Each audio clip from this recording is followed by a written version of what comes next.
শীতের ভোরে কুয়াশার কাঁথায় মোড়া আধা শহুরে পাঁচলা অদ্ভুত মায়াবী চোখে চেয়ে আছে অপলকে। একদিকে জাতীয় সড়কে হুস হুস করে ছুটে চলেছে দূরপাল্লার বাস, মালবাহী ট্রাক, কিছু ছোট গাড়ি। অন্যদিকে লেপ কম্বল জড়িয়ে আরও একটু ঘুমিয়ে নেবার চেষ্টায় গ্রাম পাঁচলা। এই দুইয়ের মাঝখানেই সেবা সদন নার্সিংহোম। সেবা সদনের ছাদে মাঝরাতে দুবার পায়চারি করা হয়ে গেছে একজোড়া বিতনিদ্র চোখে থাকা মানুষটার। ভোরে মেয়েটাকে বিছানায় রেখে আর একবার। টকটকে লাল সূর্য উঠেছে পূর্ব আকাশ রাঙিয়ে। তাঁর আকাশটা কালো মেঘে ছেয়ে গেছে কয়েক ঘন্টা আগে। মেঘ কেটে কি ওই সূর্য দেখা দেবে? তিনি চিন্তিত, তিনি বিষণ্ণ, তিনি অবসন্ন, তিনি ক্লান্ত, ভারাক্রান্ত। ডক্টর শীতল সর্দার ভাবতে ভাবতে নেমে এলেন ঘরে। এই ঘরেই এতদিন মা না হয়েও মায়ের আসনে থেকেই বসবাস করেছে হাসি। আজ সে তাঁকে ভুলে গেছে। পূর্ণা ঘুমিয়ে আছে। মেয়ের মাথায় হাত বুলিয়ে কপালে চুমু দিলেন। অনেক দিন আর রেডিও শোনা হয়নি। এই উষাকালে রবীন্দ্রসঙ্গীতের অনুষ্ঠান হয় FM রেনবো চ্যানেলে। রেডিওটা ছিল ওর বড় প্রিয়, কিন্তু বছর তিনেক সেটা মৌন হয়ে আছে। এই সময় সে কি মুখর হবে রবীন্দ্রসঙ্গীতে? আলমারি খুলে বের করলেন ফিলিপস ব্র্যান্ডের রেডিওটা। না, একটুও ধুলো পড়েনি, একদম নতুনের মতো রয়েছে। তাহলে হাসি এটাকে বেশ যত্নে রেখেছে। কিন্তু ইলেকট্রনিক্স গুডস তো, ব্যবহারে সচল, অব্যবহারে অচল। হাসি কি সচল রেখেছে? কই, তিনি তো খেয়াল করেননি। অবশ্য তিনি অনেক কিছুই খেয়াল করেননি। আজ তাহলে এটা কি সাড়া দেবে? প্লাগে সুইচ অন করলেন তিনি, এবং আশ্চর্যজনক হলেও সত্যি যে ওটা সাড়া দিল। সরাসরি FM রেনবো চ্যানেলে হেমন্ত মুখোপাধ্যায়ের কণ্ঠে বাজছে। তুই ফেলে এসেছিস কারে মন মন রে আমার, তুই ফেলে এসেছিস কারে মন মন রে আমার। তাই ডক্টর শীতল সর্দার তখন গানের বাণীর অর্থ খুঁজছেন। সেই সময় কলিং বেল বেজে উঠল। এই ভোর সকালবেলা কি? এখন তো কেউ ডাকার কথা নয়। মেয়েটার গায়ে জড়িয়ে দিলেন কম্বলটা। দরজা খুললেন তিনি। আজমিনাদি দরজায় দাঁড়িয়ে। কি ব্যাপার, এত সকালে আপনি?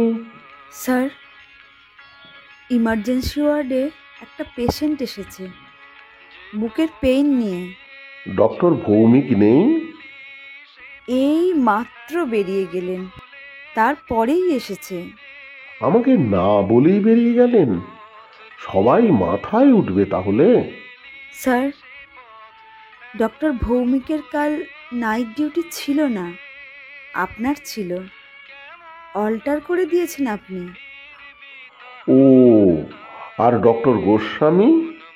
তার স্ত্রী অসুস্থ, তিনি তো কাল ঘরে ফিরে গেছেন। আমার ছুটি নেই, আমার ক্লান্তি নেই। তাহলে কি ফিরিয়ে, মানে আপনি আসলে এখানে যারা আসে। আপনি নিচে যান, আমি এখনই আসছি। আজমিনাদি বেরিয়ে যাচ্ছেন। ডক্টর সর্দার আবার ডাকলেন। আজমিনাদি শুনুন, শিপ্রা এসেছে? না, এখনো আসেনি স্যার, তবে এবার তার আসার সময় হয়ে গেছে। আজমিনাদি মুখ ফুটে বলতে পারেন না যে পূর্ণাকে তাঁর উপর ভরসা করে রেখে যেতে পারেন। মুখের কথা বুকে রয়ে যায়। এদিকে শীতল সর্দার মেয়েটার কথা ভেবে একবার ইতস্তত করলেও মনে মনে ভাবলেন আজমিনাদির কথাটা। এখানে যারা আসে তারা অনেক ভরসায় বুক বেঁধে আসে। মনে পড়ে গেল তার প্রথম দিনের কথা, একেবারে চকিতেই। কাজেই একটু চাপ নিতেই হবে। রেডিওটা বন্ধ করে বেসিনে মুখ হাত ধুয়ে এলেন। নিজের অ্যাপ্রন নিজেই গায়ে চাপিয়ে নিয়ে বেরিয়ে গেলেন এমার্জেন্সি রুমে। রিসেপশনে অজয় বসে ঢুলছে। সামনের টেবিলে কিছু কাগজপত্র ছড়িয়ে পড়ে আছে। গেটকিপার বিশন সাহু বাম হাতের তালুতে খৈনি নিয়ে ডান হাতের বুড়ো আঙুলের কায়দায় সেটাকে দোলছে, সঙ্গে গুনগুন গান। उषा तेरे तेरे बिना भी क्या जीना, उषा तेरे तेरे बिना भी क्या जीना। সুইপার হরি এসে তার কাজ অর্ধেকটা সেরে ফেলেছে। আর কেউ নেই। না, নেই বললে ভুল হবে। এমার্জেন্সি ওয়ার্ডের সামনে দাঁড়িয়ে আছে একজন মধ্যবয়সী মহিলা। ডক্টর শীতল সর্দারকে এগিয়ে আসতে দেখে তিনি ছুটে এলেন। স্যার, কিছু একটা করুন স্যার, কিছু একটা করুন, আমার মাকে বাঁচান স্যার, আমার মাকে বাঁচান। কি হয়েছে? কোথায় পেশেন্ট? ওই তো গাড়িতে। সঙ্গে কে আছে? কেউ নেই স্যার, আমার ছোট্ট মেয়েটা আছে। হরি, তুমি যাও পেশেন্টকে গাড়ি থেকে নামিয়ে নিয়ে এসো। হরি সুইপার হলেও মাঝে মাঝে এরকম কাজ করতে ওর ভারী আনন্দ। বাড়িতে বউকে বলে, হাসপাতালে তার কি শুধু ঝাঁটতে আর মোছামুছি করাই কাজ? কত কাজ সে করে, এটাও তার কাজের লিস্টে আছে। কাজেই স্যারের কথা সে অক্ষরে অক্ষরে পালন করে। ছুটে গিয়ে পেশেন্টকে কোলে তুলে নিয়ে আসে। কতদিন ধরে এই সমস্যা চলছে? এই তো 2 মাস আগে অপারেশন হয়েছে আরজি কর হাসপাতালে, তারপর ভালো হয়ে গিয়েছিল। আজ বিকেল থেকে আবার বুকের যন্ত্রণা হচ্ছে। অপারেশন? কিসের? পেপার কিছু আছে? না স্যার, আনিনি, তবে এইটা আছে। হাউস ব্যাগটা ঘেঁটে একটা কাগজ বের করে ডাক্তারবাবুর হাতে দেয় ভদ্রমহিলা। ওকে, ডিসচার্জ সার্টিফিকেট। ইন্টেস্টিনাল ডিসঅর্ডার থেকে পেন। অপারেশন হয়েছে, এখন বুকটা ধরফর করছে, শ্বাসকষ্ট হচ্ছে একটু। এতক্ষণ রোগীর কন্ডিশন দেখছেন ডক্টর শীতল সর্দার। এবার প্রথমে স্টেথোস্কোপ দিয়ে দেখলেন। অ্যাজমাটিক প্রবলেম হতে পারে, তবে এখনই ইসিজি করতে হবে। এখানে হবে? অবশ্যই। হরি, খবর দাও, ইসিজি এমার্জেন্সি। হরি দেখল আজ বোধহয় বেলায় বাকি সুইপিং হবে, তাই ঝাড়ু আর বালতি নিয়ে দৌড়ে পালিয়ে গেল। দেখুন, এখানে ক্রিটিক্যাল কেস হলে রাখা যায় না। মানে অপারেশন করতে হলে আপনাকে ক্যালকাটা যেতেই হবে। এখানে ইনফ্রাস্ট্রাকচার এখন নেই, তবে মেডিসিন কেস হলে রাখা যায়। আমি জানি না স্যার, মাকে বাঁচান। আজমিনাদি, চ্যানেল করুন ইমিডিয়েটলি। বলেই তিনি টেবিলে বসলেন। পেপার হাতে নিয়ে বললেন, পেশেন্টের নাম লক্ষ্মী দত্ত। অবাক হয়ে গেল শ্যামলী। ডাক্তারবাবু মায়ের নাম জানেন? মুখে বলে, হ্যাঁ স্যার, কিন্তু এজ 72।